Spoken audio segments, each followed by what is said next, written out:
De reflexión a veces toque acortarlos. Hoy vamos a tener una homilía un poco corta y va a ser más corta si sigo explicándoles por qué, pero bueno, a las 2 de la tarde el padre Roy Eco está celebrando con la comunidad filipina el último día de la novena en honor al Divino Niño.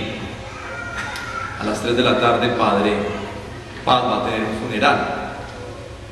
Estamos un poco movidos por el tiempo. Tenemos un padre visitante que ha traído las reliquias de algunos santos. Ya en los anuncios parroquiales les explicaré de qué se trata. De hecho, que ya se ha anunciado en el boletín durante todos estos días. Pero en fin, quizás en este día hacer una pequeña reflexión en torno, específicamente quiero centrarme en las dos primeras lecturas. ¿En qué contexto se escribe este libro de Nehemías? ¿En qué contexto se habla acerca de todo lo que hemos escuchado específicamente en la primera lectura? Amados hermanos, en la Biblia nosotros encontramos noticias que son muy halagadoras. En la Biblia nosotros encontramos cosas muy bonitas. Pero también en la Biblia encontramos narraciones que son tristes,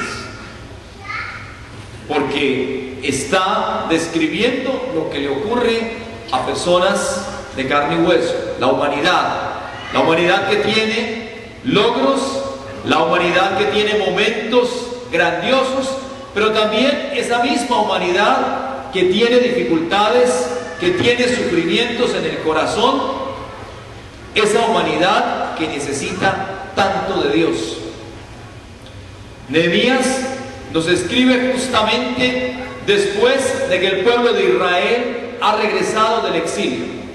En el Antiguo Testamento, el momento más triste para el pueblo de Israel es cuando tiene que salir de su tierra exiliado y es sometido a la esclavitud y tiene dificultades para mantener su parte cultural, es decir, las reuniones para dar gloria al nombre de Dios.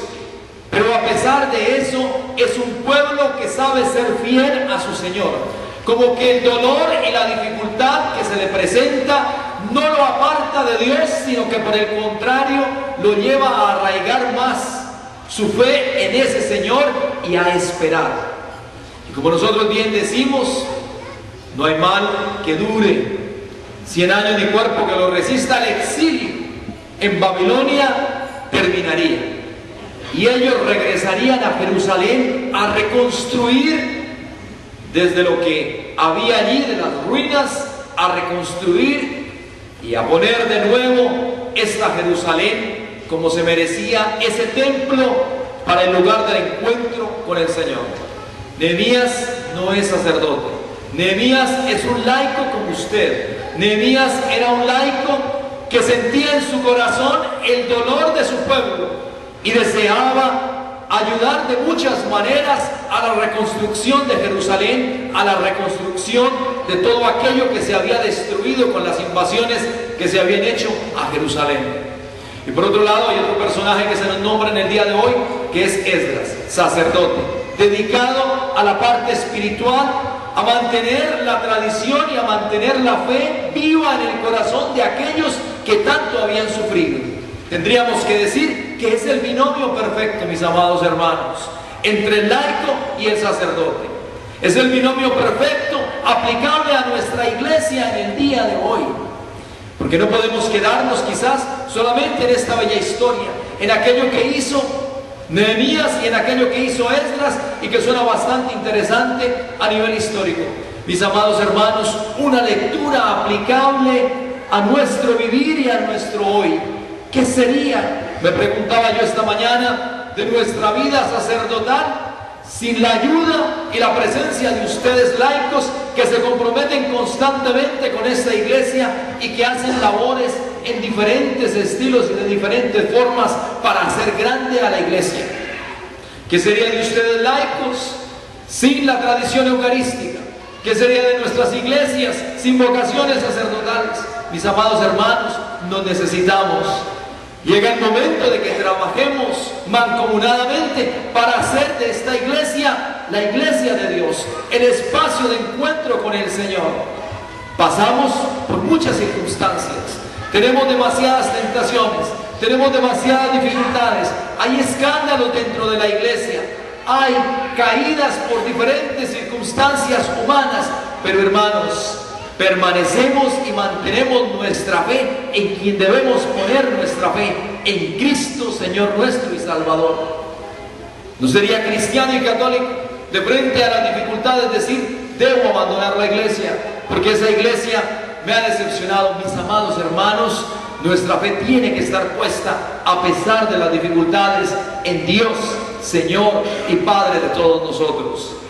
Y remata Corintios diciéndonos, ustedes son cuerpo vivo, ustedes son el cuerpo de la iglesia, cada uno de ustedes desempeña un rol importante dentro de esta iglesia. No podemos tener muchas manos, no podemos tener muchos pies, no podemos tener muchos ojos, nos necesitamos los unos de los otros. La cabeza, Jesucristo, nuestro Salvador, y nosotros ese cuerpo místico que trabaja para que nuestra iglesia sea santa y para que nuestra iglesia se encamine a ese encuentro y a ese día grandioso de salvación.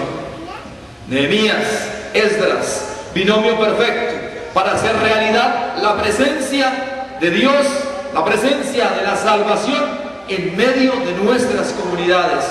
Nosotros no podemos decir que yo voy a esa iglesia y participo de la celebración eucarística y he cumplido. Mis amados hermanos, llega el momento, hay un llamado a la vocación cristiana en este momento de parte de Dios. El hoy de Dios, hoy se cumple esa palabra, dice el Señor en el Evangelio. Hoy, ¿cómo se cumple esa palabra de Nehemías? ¿Qué invitación hay en su corazón? ¿Cómo nos hemos comportado nosotros de frente al crecimiento en santidad y de frente al crecimiento pastoral y misionero dentro de nuestra iglesia? ¿Qué tan misionero eres tú? ¿Qué tan misionero soy yo? ¿De qué manera predico el Evangelio de Jesucristo en el lugar donde yo me encuentro?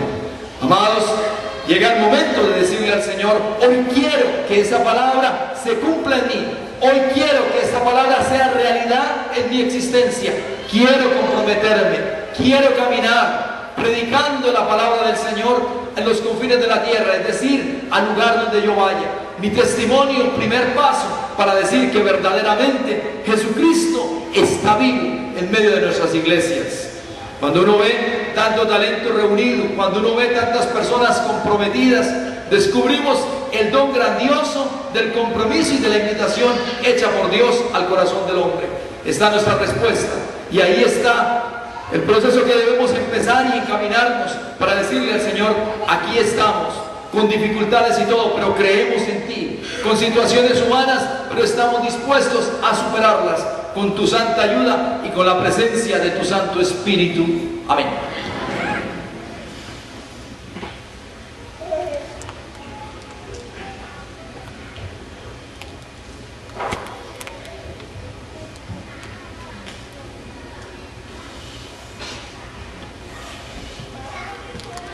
Queridos hermanos, vamos a ponernos de pie y vamos a acompañar a estos hermanos nuestros que han empezado el proceso